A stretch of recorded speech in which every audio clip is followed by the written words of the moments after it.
નમસ્તે મિત્રો. પર્સનલ પ્રોનાઉનના અગાઉ આપણે 8 નિયમો આપણે જોઈ લીધેલા છે અને 8મા નિયમની અંદર મેં ઇટ વિશેનું એક એક્ઝામ્પલ લીધેલું. તો હવે અહીંયા પર્સનલ પ્રોનાઉન જ નિયમ અહીંયા ચાલુ છે એના. તો આજે આપણે થોડું ડીપમાં જ્ઞાન મેળવીશું ઇટ વિશેનું. તો અહીંયા જોઈશું એમાં ઇટનો પ્રથમ જે નિયમ છે એના વિશે આપણે થોડી ચર્ચા કરીએ. તો રૂલ નંબર 1 શું કહે છે? તો ઇટનો પ્રયોગ જાનવર. હવે બધાને જ ખ્યાલ છે કે અહીંયા જ્યારે આપણે પર્સનલ પ્રોનાઉન આપણે જ્યારે ભણ્યા છીએ અગાઉ, ત્યારે અહીંયા ત્રીજા પુરુષ એક વચનની અંદર ઈટ આવે છે. ઓકે, એનો મતલબ કે હી, સી અને ઈટ એ ત્રીજો પુરુષ એક વચન છે અને ત્રણનું બહુવચન આપણે ધે થાય છે. હી છે એ પુરુષ જાતિ માટે છે, સી છે એ સ્ત્રી જાતિ માટે છે અને ઈટ છે એ નાન્યતર જાતિ માટે છે, કે જે એવા નામ કે જે પુરુષમાં ના આવે અને સ્ત્રીમાં પણ ના આવે. એના સિવાયના જે તમામ નામ છે એ બધા ઈટમાં આવે છે.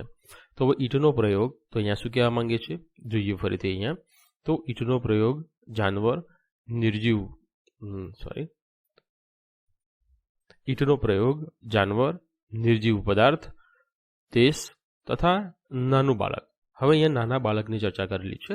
તો નાનું બાળક પણ અહીંયા જુઓ કાઉન્સમાં શું લખેલું છે કે જેની જાતિ સ્પષ્ટ ન હોય તેવા નાના બાળકોની ચર્ચા છે. સમજાવું છું તમને અત્યારે. ફરીથી જોઈશું અહીંયા ઈટનો પ્રયોગ જાનવર, નિર્જીવ પદાર્થ વિશે, દેશ તથા નાનું બાળક કે જેની જાતિ સ્પષ્ટ ન હોય વગેરે માટે થાય છે. ઈટનું બહુવચન ધે થાય છે.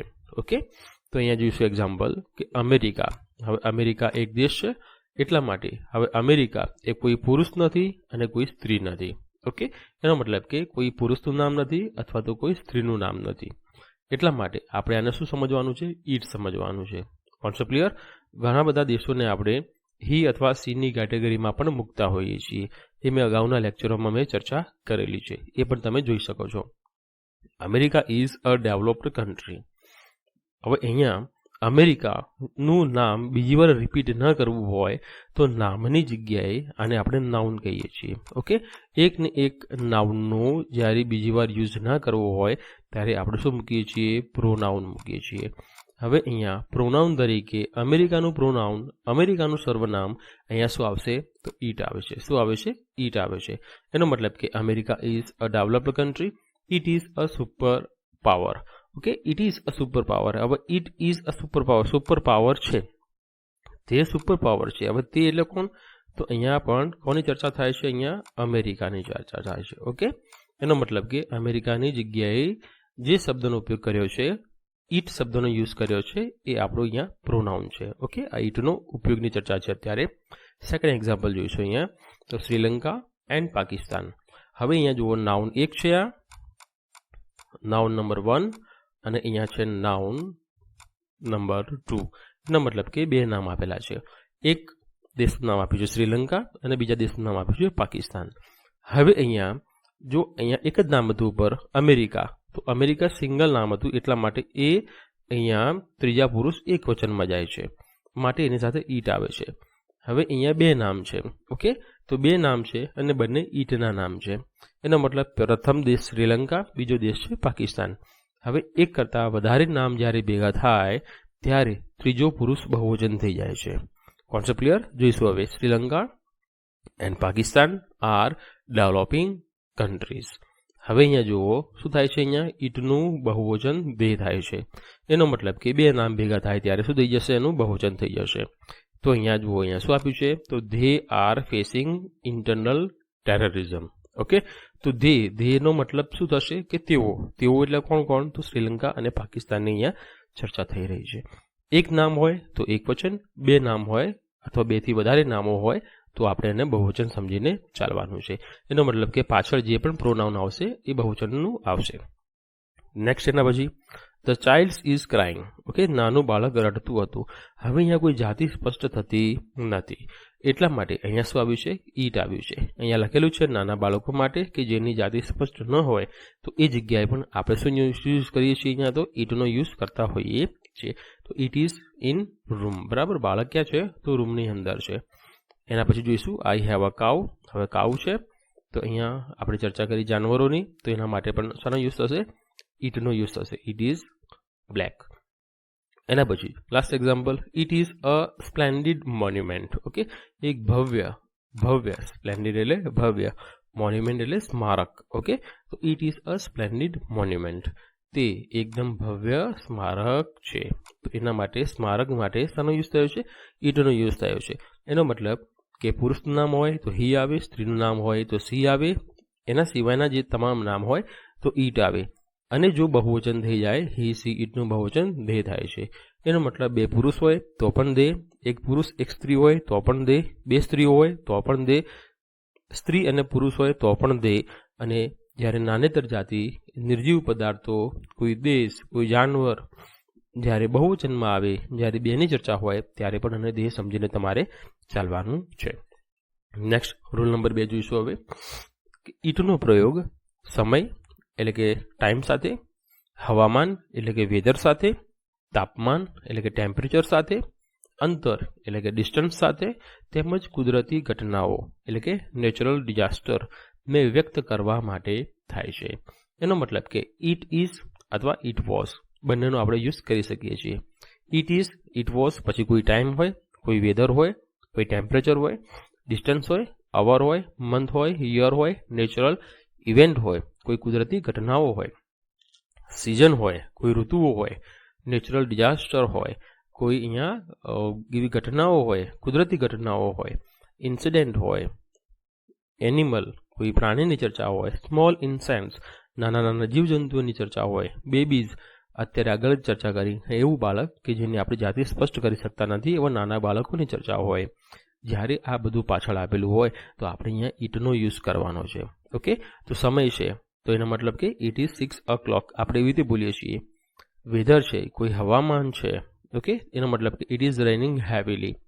ટેમ્પરેચર હોય એવી રીતે, ડિસ્ટન્સ હોય અંતર હોય, ઇટ ઇઝ અરાઉન્ડ 5 કિલોમીટરના અંતરની ચર્ચા છે. જ્યારે પણ આવું પાછળ આપેલું હોય ત્યારે આપણે એમાં શાનો યુઝ કરીએ છીએ? ઇટનો યુઝ કરીએ છીએ. ઓકે, ઇટનો યુઝ સમય સાથે થાય છે, હવામાન, તાપમાન, અંતર સાથે, કુદરતી ઘટનાઓ સાથે પણ ઇટનો યુઝ થતો હોય છે. તો it is raining heavily, it is winter, it is March, it was dark night, it is around 5, it is morning, it is 6 o'clock, it is Monday, it was lightning. Okay, વીજળીની ચર્ચા છે અહીંયા, તો અહીંયા કુદરતી ઘટનાઓની ચર્ચા છે. હવે નેક્સ્ટ એક્ઝામ્પલ ઉપર જઈશું. હવે તો શું કહે છે અહીંયા રૂલ નંબર 3 કે મોબાઈલ ઉપર વાત કરતી વખતે ઇટનો ઉપયોગ તમે અથવા હું ના અર્થમાં થાય છે. હવે એક્ઝામમાં ઘણીવાર ડાયલોગ્સ આપેલા હોય કે હુ ઇઝ ઇટ, પછી અહીંયા બીજું એક્ઝામ્પલ આપેલું હોય, બાજુમાં તમને એવું લખેલું હોય કે ફોર એક્ઝામ્પલ હું તમને સમજાવું છું અહીંયા કે કદાચ એક્ઝામમાં આવું આપેલું હોય કે who is it. Okay, question mark પછી અહીંયા ગેપ આપેલું હોય, ઇઝ રાહુલ સ્પીકિંગ. ઓકે, અને નીચે ઓપ્શન તમને ABCD ની અંદર આપેલા હોય, ઇટ આપેલું હોય, હી આપેલું હોય, ધે આપેલું હોય, અથવા તો અહીંયા તમને આઈ આપેલું હોય. ઓકે, તો તમને ખ્યાલ હોવો જોઈએ કે મોબાઈલ ઉપર જ્યારે ચર્ચા કરવાની ચર્ચા હોય, મોબાઈલ સાથે કોઈ વાત કરવાની કોઈ ટેલિફોનિક ચર્ચા હોય તો તમે અથવા હું ની અંદર પણ આપણે ઇટનો ઉપયોગ કરીએ છીએ. કોનો યુઝ કરીએ છીએ? ઇટનો. ઓકે, આમ દેખીતી રીતે આપણે શું લાગશે કે અહીંયા આપણે હી મૂકી દઈશું, કોન્સેપ્ટ ક્લિયર, પણ આપણે અહીંયા શાનો યુઝ કરવાનો છે? ઇટનો યુઝ કરવાનો છે. ઇટ ઇઝ રાહુલ સ્પીકિંગ, આપણે એ રીતે આન્સર આવશે. તો આ બધું કન્ફ્યુઝન વાળા ક્વેશ્ચન છે, તો આવા એક્ઝામમાં તમને પૂછાવાની પૂરેપૂરી સંભાવનાઓ છે. ઓકે, તો હુ ઇઝ ઇટ, તમે કોણ છો? ઇટ ઇઝ રાહુલ સ્પીકિંગ, હું રાહુલ બોલું છું. હવે અહીંયા હું બોલાય છે, એકચ્યુઅલી હું કોના માટે બોલાય છે? તો આઈ માટે બોલાય છે. ઓકે, કોના માટે બોલાય છે? આઈ માટે. પણ અહીંયા હું એ ઇટ તરીકે યુઝ થયેલું છે, એ પણ તમારે વસ્તુ યાદ રાખવાની છે. તો હું રાહુલ બોલું છું. એના એવું જ છે કે ઇટ શ્યામ, હું શ્યામ બોલું છું. તો ઇટનો અહીંયા મતલબ શું થશે? હું થાય છે. ઓકે, અહીંયા તે થતો નથી. Concept clear? અહીંયા જુઓ તો ઇટનો યુઝ શું છે? તો તે નથી પણ તમે છે. હુ ઇઝ ઇટ, તમે કોણ છો? તો આવી રીતે પણ તમને ક્વેશ્ચન પૂછાઈ શકે છે. તો તમારા નિયમ નંબર 3 યાદ કરી દેવાનો છે. હવે લાસ્ટ નિયમ નંબર 4 છે ઇટને સમજવા માટે. તો શું કહે છે? ઇટનો ઉપયોગ વાક્યના સબ્જેક્ટ તરીકે નાઉન અથવા પ્રોનાઉન ઉપર ભાર મૂકવા માટે પણ થાય છે. હવે અહીંયા ભાર મૂકવા માટેની ચર્ચા છે. ઓકે, અહીંયા ફોર્સ આપવાની ચર્ચા છે. તો પેલી વાક્યરચના સમજી લઈશું આપણે. ઈટ આવે, એના પછી ઇઝ અથવા વોઝ આવે, પછી સબ્જેક્ટિવ કેસ આવે અથવા નાઉન આવે. બેમાંથી કોઈ એક વસ્તુ હોય. સબ્જેક્ટિવ કેસ એટલે તમને ખ્યાલ જ છે બધાને કે આઈ આવે, ઓકે, અથવા યુ આવે, અથવા હી આવે, સી આવે અથવા ઈટ આવે. Concept clear? નાઉન એટલે નામ કોઈ પણ હોય, પુરુષનું નામ હોય, સ્ત્રીઓના નામ હોય, કોઈ નાના જાતિના નામ હોય, એની સાથે આપણે એની પાછળ તરત જ હુ આવેલું હશે. અને હુ પછી તમારે જોવાનું છે કે હેવ, હેઝ અને હેડ તમને આપેલું ફરજિયાત હોવું જોઈએ. અને ક્રિયાપદ તમારે કેવા હશે? તો V3 ના, ઓકે, ભૂત કૃદંતના હશે. જોઈશું આપણે ઊંધા ચાલીએ અહીંયા. તો જુઓ અહીંયા હુ છે, ઓકે, અહીંયા પણ હુ છે, યસ છે, અહીંયા પણ હુ છે, બરાબર. ચલો, એના પછી તમને અહીંયા જુઓ હેવ, હેઝ, હેડ અથવા V3 આ તમારા ચારમાંથી કોઈ એક વસ્તુ તમને દેખાશે. તો મેડ છે, તો શું છે? આ V3 છે. અહીંયા હેવ આપેલું જ છે, કોન્સેપ્ટ ક્લિયર? અને હેવ સાથે પણ V3 આપેલું જ છે. અહીંયા હેડ આપેલું છે અને હેડ સાથે V3 આપેલું છે. તો આ બાબત તમારે યાદ રાખવાની છે. તો એની આગળ શું હશે? સબ્જેક્ટિવ કેસ હશે અથવા નાઉન હશે. કોની આગળ હશે? તો હુની આગળ હશે. તો હુની આગળ જુઓ અહીંયા હી છે, તો સબ્જેક્ટિવ કેસ છે. આઈ છે, સબ્જેક્ટિવ કેસ છે. રાકેશ છે, તો રાકેશ શું છે? નાઉન છે, નામ છે. ચલો, અહીંયા સુધી પતી ગયું. એની આગળ જુઓ ઇઝ અથવા વોઝ આપેલું હશે. તો અહીંયા શું આપેલું છે? વોઝ. અહીંયા શું આપેલું છે? ઇઝ. અહીંયા શું આપેલું છે? વોઝ આપેલું છે. તો હવે આપણે અહીંયા જ્યારે પણ આવું રૂલ્સ આવે, જ્યારે આવી વાક્યરચના જ્યારે બંધાતી હોય, આવી વાક્યરચના આવેલી હોય એક્ઝામની અંદર, તો તમારે અહીંયા શાનો યુઝ કરવાનો છે? ઈટનો યુઝ કરવાનો છે. ઓકે, જો બધામાં શું છે? આગળ ઈટ છે. Concept clear? અહીંયા તમને એક્ઝામમાં ખાલી જગ્યા આપેલી હોય અને કીધેલું હોય ખાલી જગ્યા was he who made this mistake. હવે અહીંયા ફરીથી અગેન ઉપરના જે પ્રોનાઉન આપેલા છે એવા તમને આપી લીધેલા હોય. ઈટ હોય, હી હોય, ધે હોય અને અહીંયા ધારો કે સી આપેલું હોય.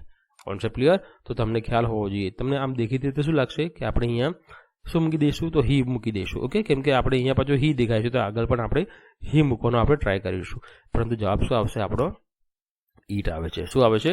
ઈટ આવે છે. તો આ બાબત તમે દરેક લોકો યાદ રાખશો. ઓકે, 3-4 દિવસ આપણે લેક્ચરો લીધેલા નથી કેમ કે માંદગીના કારણે. ઓકે, તો હવે નેક્સ્ટ લેક્ચર આપણે હવે નવા પ્રોનાઉનની વિશે ચર્ચા કરીશું. આપણે પોઝિટિવ પ્રોનાઉન ઉપર જવાના છીએ. ઓકે, અહીંયા પર્સનલ પ્રોનાઉન્સ બધા અહીંયા પૂર્ણ થાય છે. હવે એના પોઝિટિવ પ્રોનાઉનના નિયમો વિશે આપણે ડીપમાં જોવાના છીએ, જાણવાના છીએ. તમને બધું જ ક્લિયર અહીંયા હું કરાવવાનો છું. ઓકે, તો આ ચેનલને સબસ્ક્રાઇબ કરવાનું આપ ભૂલશો નહીં. જય હિન્દ, જય ભારત.